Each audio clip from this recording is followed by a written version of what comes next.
Ora, muito boa tarde a todos, muito obrigado pela vossa presença e vamos dar início às nossas jornadas parlamentares. Queria, em primeiro lugar, saudar o nosso secretário-geral, nosso amigo Hugo Soares, e estava-me a recordar que a primeira vez que eu falei numas jornadas parlamentares ele era o líder parlamentar, foi no final de 2017, para discutir o orçamento de 2018, e não deixa de ser curioso que nos reencontremos. Eu depois voltei a falar nas jornadas parlamentares de 20, os que eram deputados na legislatura anterior estarão recordados, e agora estamos aqui novamente.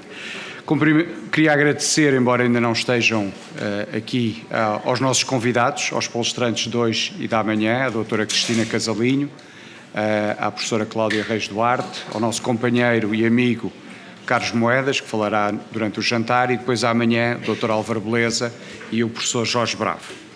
Queria cumprimentar os membros da direção parlamentar, cumprimentar todos os colegas deputados, agradecer a todos o vosso empenho, o vosso trabalho, a vossa presença. Queria cumprimentar também todos os funcionários do grupo parlamentar e, sobretudo, aqueles que estiveram mais envolvidos na organização destas jornadas parlamentares, mas todos têm feito um trabalho notável de apoio ao grupo parlamentar, e queria naturalmente cumprimentar todas as senhoras e os senhores jornalistas. O grupo parlamentar é a garantia da qualidade do trabalho do partido, é o rosto, por assim dizer, é a primeira linha de combate político que o PSD tem, e não há dúvida que os seus deputados, os seus funcionários, os seus colaboradores são o essencial para podermos fazer um trabalho político articulado e coordenado com a direção nacional do partido, mas um trabalho político que nos ajude a passar a nossa mensagem, ser a oposição, a liderar a oposição e a construir a alternativa que Portugal precisa.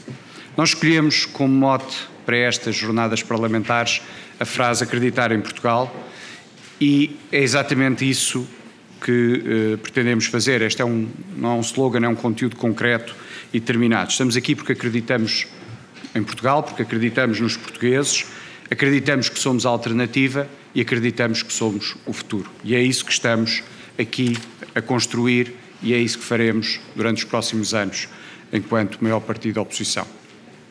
E por isso temos um compromisso firme e inabalável com os cidadãos, com a sociedade e com o país. Nós somos a garantia de que há uma oposição efetiva, uma oposição atenta, alerta e credível.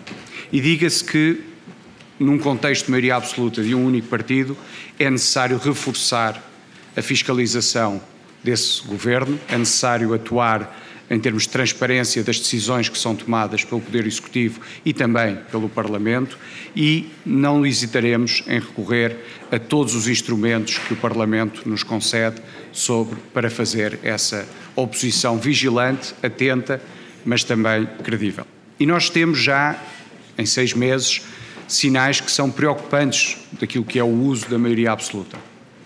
Por um lado, descoordenação e até em alguns casos um caos que se instalou dentro do governo, com casos, muitos deles a roçar quase o caricato de conflitos entre ministros e até entre um ministro e o primeiro-ministro sobre uma decisão tão importante como o aeroporto.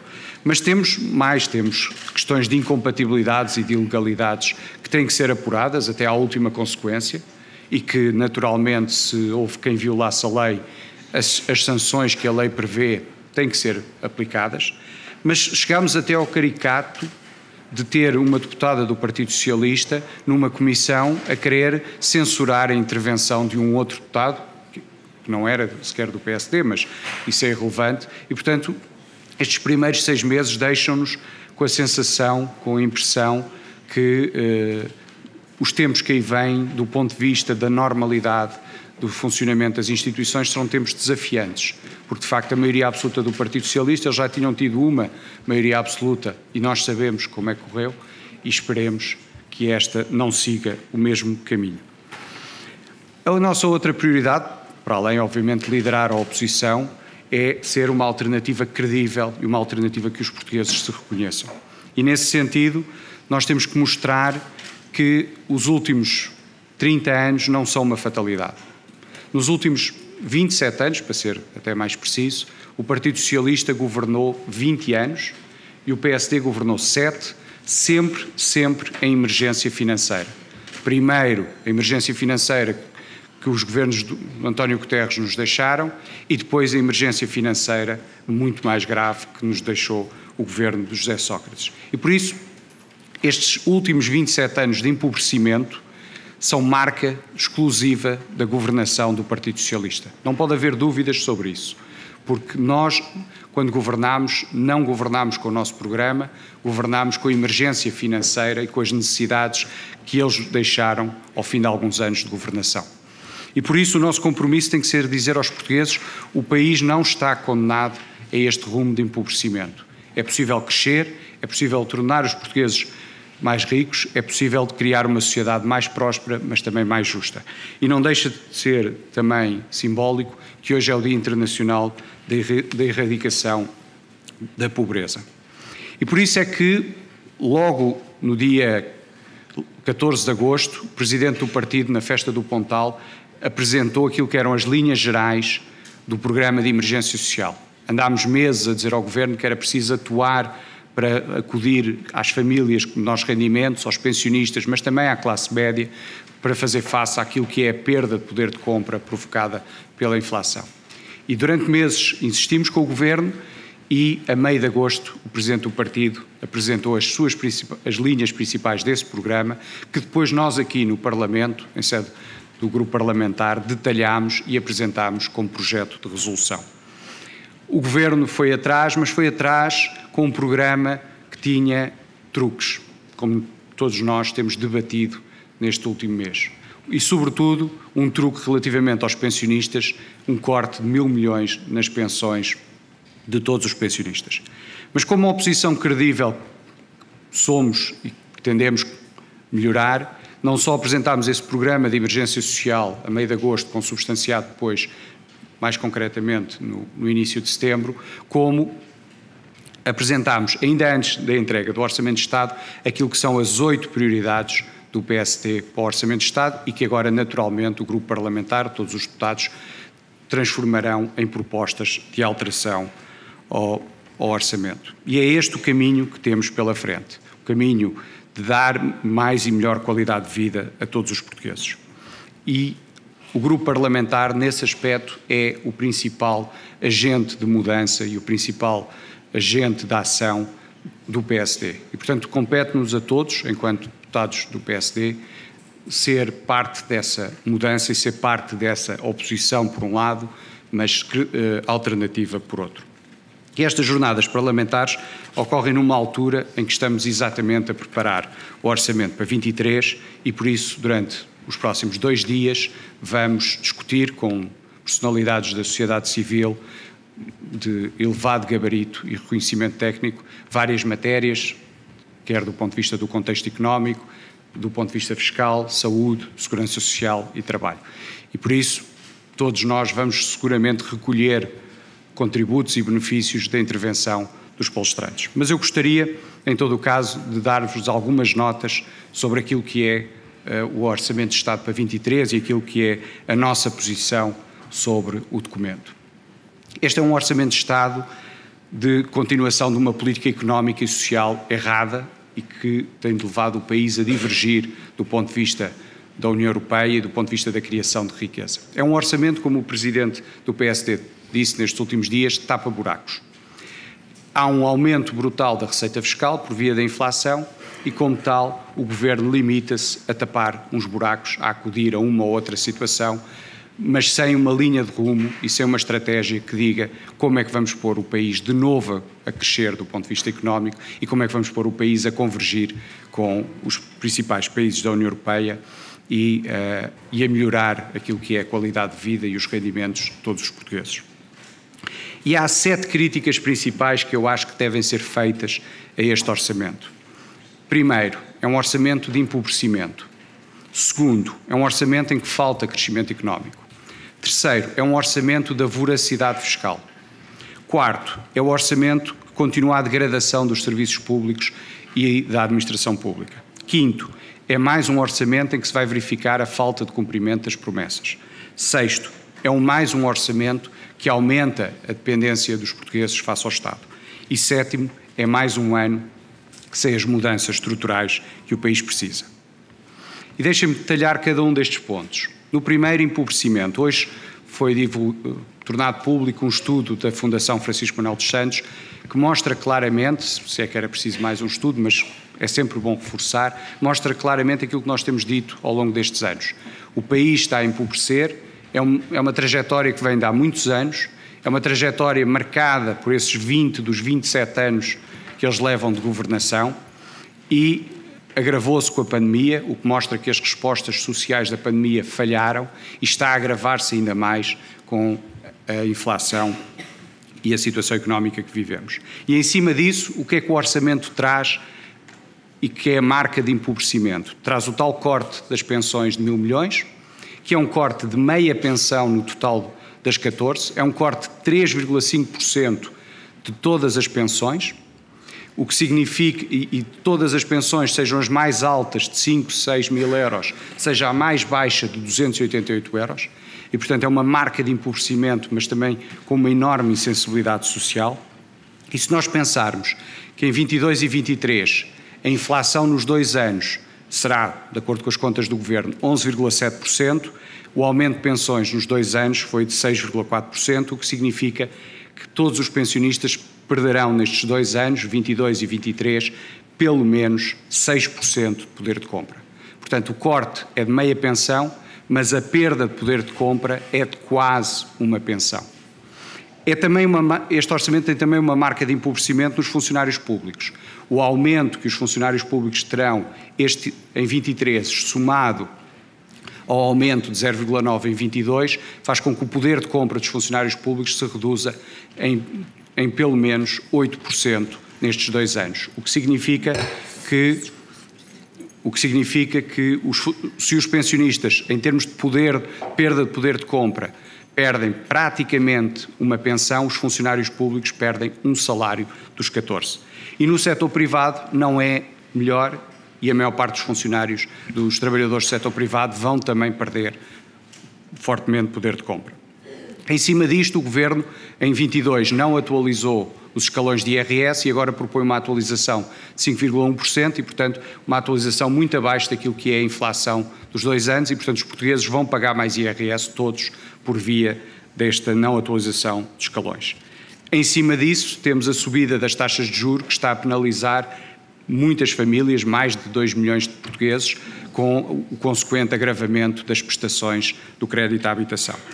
E até do ponto de vista da posição de Portugal no comércio externo, Portugal está a ver as suas contas externas degradarem-se e o saldo da balança de bens e serviços é negativo desde 2020.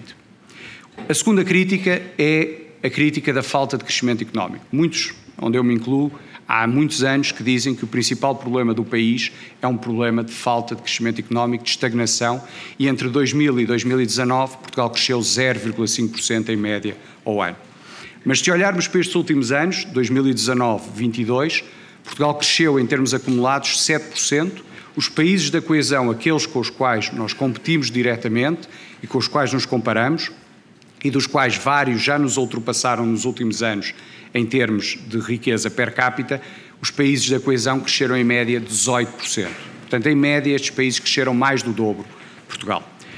O Governo tem feito uma forte propaganda com o crescimento de 22 e eu tenho procurado afirmar que esse crescimento é ilusório. E é ilusório porque resulta do facto de Portugal ter tido a 4ª maior quebra do PIB em 2020, no âmbito da União Europeia, e o crescimento de 22 não ser mais do que a recuperação económica dessa quebra e o efeito do primeiro trimestre, consumo privado e a recuperação do turismo.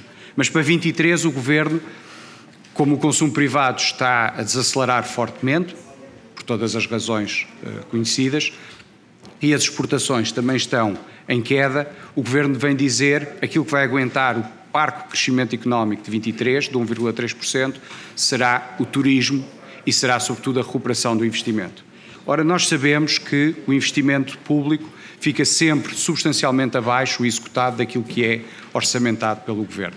E, portanto, É pouco credível que um governo que entre 2016 e 2020 executou menos investimento público em percentagem do PIB daquilo que tinha sido executado em 2015, possa agora dizer que vai aumentar substancialmente o investimento público. Ainda este ano, de 22, as contas do governo no orçamento mostram que a execução do investimento será menos 1.000 milhões do que aquilo que eles tinham previsto. Sabemos que o PRR está atrasado e, do ponto de vista das empresas, sabemos que o clima económico não favorece o investimento das empresas e sabemos que o Banco de Fomento, como nós temos dito nos últimos anos, é um dos maiores fracassos da política económica deste governo. E o Fundo Monetário Internacional divulgou há dias projeções para o próximo ano, mas também divulgou projeções até 2027. Portugal é, nos países da coesão, o país que menos cresce em termos acumulados entre 22 e 27. Esta é a marca do falhanço socialista.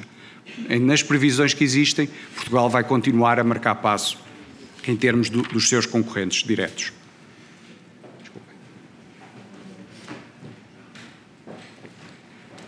A terceira crítica tem a ver com a voracidade fiscal. Desde 2016 que nós assistimos a uma subida significativa da carga fiscal, mas este ano ultrapassou tudo aquilo que era expectável, ou talvez não.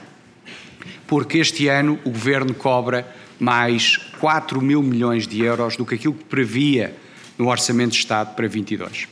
E eu recordo-me que na discussão do Orçamento para 22 eu tive a oportunidade de dizer ao Ministro das Finanças, por 2 vezes na Comissão de Orçamento e Finanças, que a previsão de inflação de 3,7% que constava desse documento era completamente irrealista.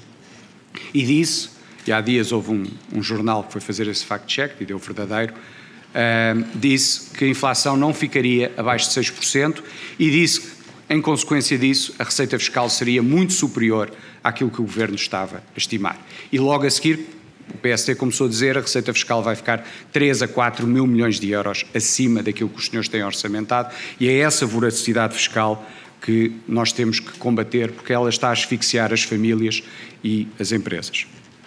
A quarta crítica tem a ver com a degradação dos serviços públicos e da administração pública.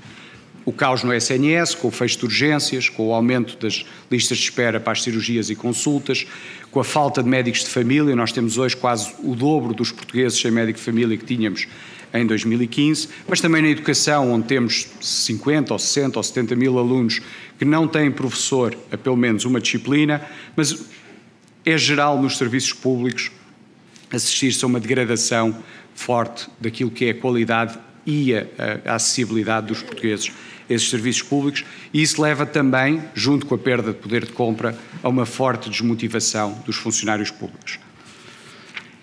A quinta crítica é a falta do cumprimento de promessas.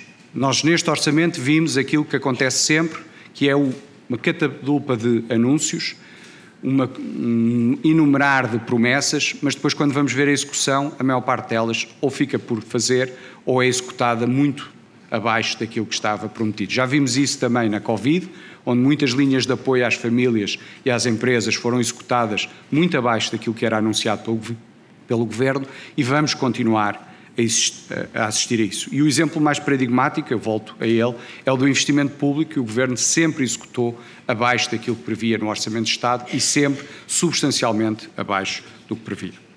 A sexta crítica tem a ver com o aumento da dependência do Estado. Nós temos um modelo que este Governo, que já vinha dos governos anteriores socialistas, mas que este Governo acelerou, até por via dos primeiros anos de geringonça. Nós temos cada vez mais pessoas a depender do Estado, nós temos um nível de pobreza cada vez maior, esse nível de pobreza depende cada vez mais de prestações sociais, porque a economia portuguesa não gera riqueza, porque, como eu referi atrás, não tem crescimento económico para gerar a riqueza que permita depois pagar melhores salários e melhores rendimentos às pessoas. E estamos a nivelar cada vez mais por baixo. Nós temos hoje cerca de 1 milhão de pessoas a receber o salário mínimo nacional. E isso não é aceitável num país que se quer moderno, desenvolvido e próspero. Mas também podemos olhar para o aumento do emprego entre 2019 e 2022. O emprego total subiu 2,1%, mas o emprego público subiu 5,6%. Ou seja, grande parte do emprego que foi gerado nos últimos anos foi emprego gerado no setor público. E entre 2015 e 2021, nós temos 85 mil funcionários públicos, nós temos mais 85 mil funcionários públicos em 21 face a 2015. E a pergunta que se impõe é, como eu dizia há pouco, os serviços públicos estão melhores, apesar deste reforço pessoal e de reforço de verbas, ou estão piores? E a verdade é que, na generalidade, os serviços públicos estão hoje piores do que estavam na última crise.